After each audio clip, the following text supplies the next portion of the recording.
किया है। शुचि पर्यावरणम, शुचि का अर्थ है पवित्र, पर्यावरणम अर्थात पर्यावरण यानी पवित्र अर्थात स्वच्छ पर्यावरण। तो आइए पढ़ते हैं पाठ शुचि पर्यावरणम। यह है गीत का पहला पद्यांश। मैं इसकी एक पंक्ति का गायन करता हूं, आप इसी तरह संपूर्ण गीत का गायन करें। दुर्वह मात्र जीवितम जातम प्रकृतिरेव शरणम शुचि पर्यावरणम हो शुचि पर्यावरणम।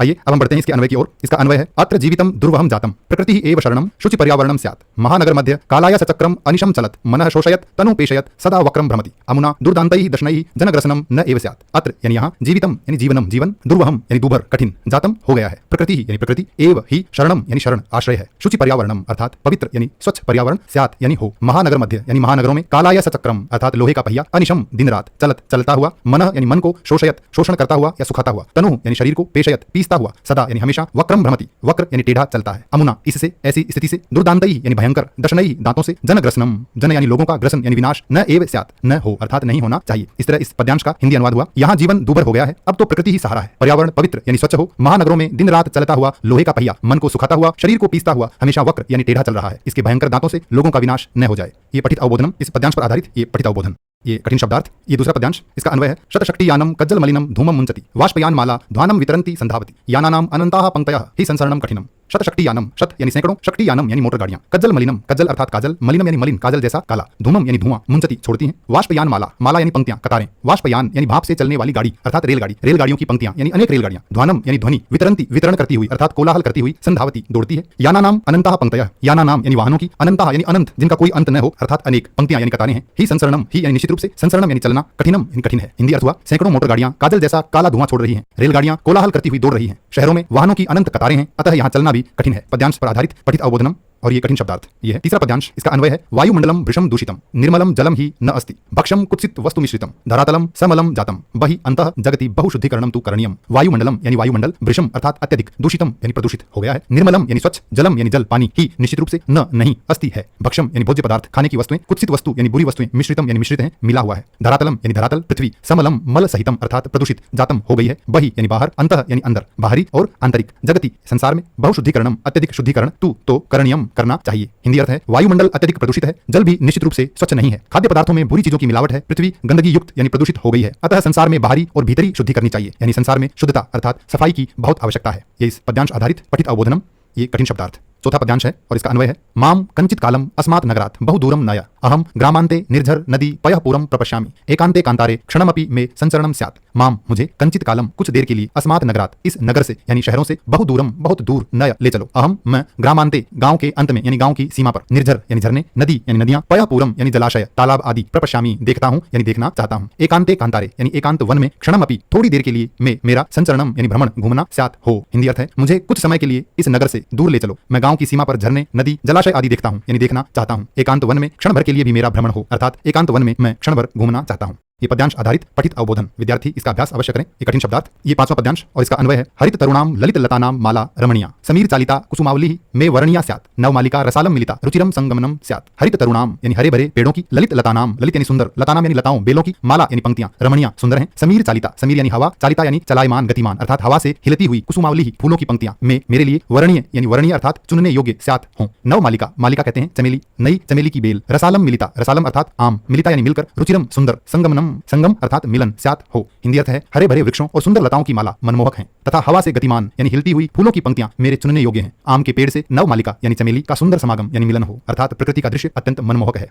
ये इस पद्यांश आधारित पठित अवबोधन। ये कठिन शब्दार्थ और ये है छठा पद्यांश। इसका अन्वय है अयि बंधो खगकुल कलरव गुंजित वन देशम चल पुर कलरव संभ्रमित जनेभ्य धृत सुख संदेशम चाकचिक्य जालम जीवित रस हरणम नो कुर्यात्। अयि बंधो यानी हे बंधु, हे भाई, खगकुल कलरव, खगकुल यानी पक्षियों के समूह का, कलरव यानी चहक, गुंजित यानी गूंजता हुआ, वन देशम यानी वन प्रदेश अर्थात जंगल, वन में चल चलो, पुर यानी शहर, कलरव यानी शोरगुल, संभ्रमित यानी भ्रमित परेशान, जनेभ्य लोगों के लिए, धृत धारण करो, सुख संदेशम सुख का संदेश, चाकचिक्य जालम चकाचौंध भरी दुनिया, जीवितम यानी जीवन, रस यानी आनंद, हरणम यानी हरण छीनना, नो कुर्यात् न यानी नहीं, कुर्यात् यानी करना चाहिए। हिंदी अर्थ है हे बंधु, पक्षियों के मधुर कलरव यानी चहक से गुंजित वन प्रदेश में चलो अर्थात ऐसे वन में चलो जहां पक्षियों का मधुर कलरव हो, नगर के कोलाहल से भ्रमित लोगों के लिए सुख संदेश धारण करो, चकाचौंध भरी दुनिया जीवन रस यानी आनंद का हरण न करे। ये पठित अवबोधनम।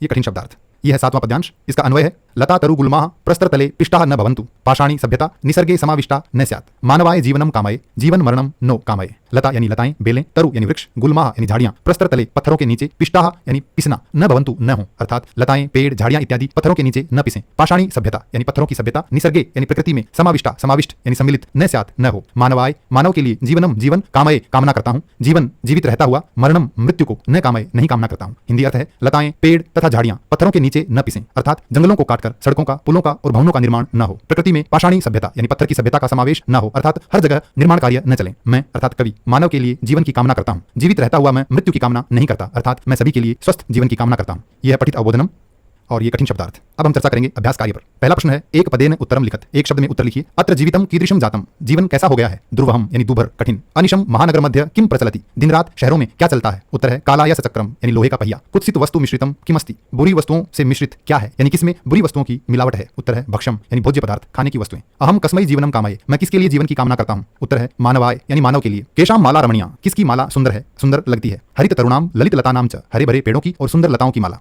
दूसरा प्रश्न है अधोलिखितानाम प्रश्नानाम उत्तराणि संस्कृत भाषया लिखत, नीचे लिखे हुए प्रश्नों के उत्तर संस्कृत भाषा में लिखिए। कवि किमर्थम प्रकृतेः शरणम इच्छति, कवि किस कारण से प्रकृति की शरण चाहता है। उत्तर है नगरेषु जीवनम दुर्वहम जातम, अतः कवि प्रकृतेः शरणम इच्छति, नगरों में जीवन बहुत कठिन हो गया है अतः कवि प्रकृति की शरण चाहता है। कस्मात् कारणात् महानगरेषु संसरणम कठिनम वर्तते, किस कारण से महानगरों में चलना कठिन हो गया है। उत्तर है महानगरेषु वाहनानाम अनंताः पंक्तयः धावन्ति, अस्मात् कारणात् तत्र संसरणम कठिनम वर्तते, महानगरों में वाहनों की अनंत पंक्तियां दौड़ रही हैं अर्थात सड़कों पर वाहनों की अनेक कतारें हैं इसलिए वहां चलना कठिन हो गया है। अस्माकं पर्यावरणे किम किम दूषितम अस्ति, हमारे पर्यावरण में क्या क्या प्रदूषित है। उत्तर है अस्माकं पर्यावरणे वायुमंडलम जलम धरातलम भक्षम च सर्वम दूषितम अस्ति, हमारे पर्यावरण में वायुमंडल जल धरातल भोज्य पदार्थ आदि सभी दूषित हैं। कवि कुत्र संचरणम कर्तुम इच्छति, कवि कहां घूमना चाहता है। उत्तर है कवि नगरात दूरम एकांत कांतारे संचरणम कर्तुम इच्छति, कवि शहर से दूर एकांत वन में भ्रमण करना चाहता है। स्वस्थ जीवनाय कीदृशे वातावरणे भ्रमणीयम, स्वस्थ जीवन के लिए कैसे वातावरण में घूमना चाहिए। उत्तर है स्वस्थ जीवनाय स्वच्छ प्राकृतिक वातावरणे भ्रमणीयम, स्वस्थ जीवन के लिए स्वच्छ प्राकृतिक वातावरण में घूमना चाहिए। और अंतिम प्रश्न है अंतिमे पद्यांशे कवेः का कामना अस्ति, अंतिम पद्यांश में कवि की क्या कामना है। अंतिमे पद्यांशे कवि मानवेभ्यः सुखद जीवनम कामयते, अंतिम पद्यांश में यानी अंतिम श्लोक में कवि मानवों के लिए सुखी जीवन की कामना करता है। तीसरा प्रश्न है संधिम संधि विच्छेदम वा कुरुत, संधि या संधि विच्छेद कीजिए। प्रकृतिरेव प्रकृति प्लस एव, स्यान्नैव स्यात् न एव स्यान्नैव, ह्यनन्ताः हि प्लस अनन्ताः, बहि प्लस अंतः प्लस जगति बहिरंतर जगति, अस्मान् नगरात् अस्मात् प्लस नगरात्, सम प्लस चरणम संचरणम, धूमम प्लस मुंचति धूमम मुंचति। चौथा प्रश्न है अधोलिखितानाम अव्यानाम सहायतया रिक्त स्थानानि पूरयत, नीचे लिखे गए इन शब्दों की सहायता से रिक्त स्थान भरिए। इदानीम वायुमंडलम भृशम प्रदूषितम अस्ति, इस समय वायुमंडल अत्यधिक प्रदूषित है। अत्र जीवनम दुर्वहम अस्ति, यहाँ जीवन बहुत कठिन है। प्राकृतिक वातावरणे क्षणम संचरणम अपि लाभदायकम भवति, प्राकृतिक वातावरण में पल भर घूमना भी लाभदायक होता है। पर्यावरणस्य संरक्षणम एव प्रकृतेः आराधना, पर्यावरण का संरक्षण ही प्रकृति की आराधना है, प्रकृति की स्तुति है। सदा समयस्य सदुपयोगः करणीयः, हमेशा समय का सदुपयोग करना चाहिए। भूकंपिते समय बहिगमनम एव उचितम भवति, भूमिकंपन के समय अर्थात भूकंप के समय बाहर जाना ही उचित होता है। यत्र हरितिमा तत्र शुचि पर्यावरणम, यानी जहां हरियाली है वहां पर्यावरण स्वच्छ यानी पवित्र होता है। पांचवा प्रश्न है अधोलिखितानाम पदानाम पर्याय पदम लिखत, नीचे लिखे गए इन शब्दों के पर्याय यानी समानार्थक शब्द लिखिए। सलिलम जलम, आम्रम रसालम, वनम कांतारम, शरीरम तनुः, कुटिलम वक्रम, पाषाणः प्रस्तरः। अगला प्रश्न है अधोलिखित पदानाम विलोम पदानि पाठात् चित्वा लिखत, नीचे लिखे गए इन शब्दों के विलोम शब्द पाठ से चुनकर लिखिए। सुकरम दुर्वहम, दूषितम शुचि, गृह्णन्ति वितरन्ति, निर्मलम समलम, दानवाय मानवाय, शान्ताः अनन्ताः। छठा प्रश्न है उदाहरणम अनुसृत्य पाठात् चित्वा च समस्त पदानि समास नाम च लिखत, उदाहरण के अनुसार पाठ से चुनकर समस्त पद और समास का नाम लिखिए। उदाहरण है मलेन सहितम अर्थात समलम, समास है अव्ययी भाव। हरिताः च ये तरवः तेषाम, हरित तरुणाम, समास का नाम है कर्मधारय। ललिताः च याः लताः तासाम, ललित लतानाम, कर्मधारय। नवा मालिका नवमालिका, कर्मधारय। धृतः सुख संदेशः येन तम, धृत सुख संदेशम, बहुब्रीहि। कज्जलम इव मलिनम, कज्जल मलिनम, कर्मधारय। दुर्दान्तैः दशनैः, दुर्दांत दशनैः, कर्मधारय। अंतिम प्रश्न है रेखांकित पदमाधृत्य प्रश्न निर्माणम कुरुत, रेखांकित पदों के आधार पर प्रश्न निर्माण कीजिए। शकटियानम कज्जल मलिनम धूमम मुंचति, मोटर गाड़ियां काजल जैसा काला धुआं छोड़ती हैं, तो इस शब्द के आधार पर प्रश्न बनाना है। तो काजल जैसा काला, तो हम प्रश्न पूछेंगे कैसा, और हमारा वाक्य होगा शकटियानम कीदृशम धूमम मुंचति, मोटर गाड़ियां कैसा धुआं छोड़ती।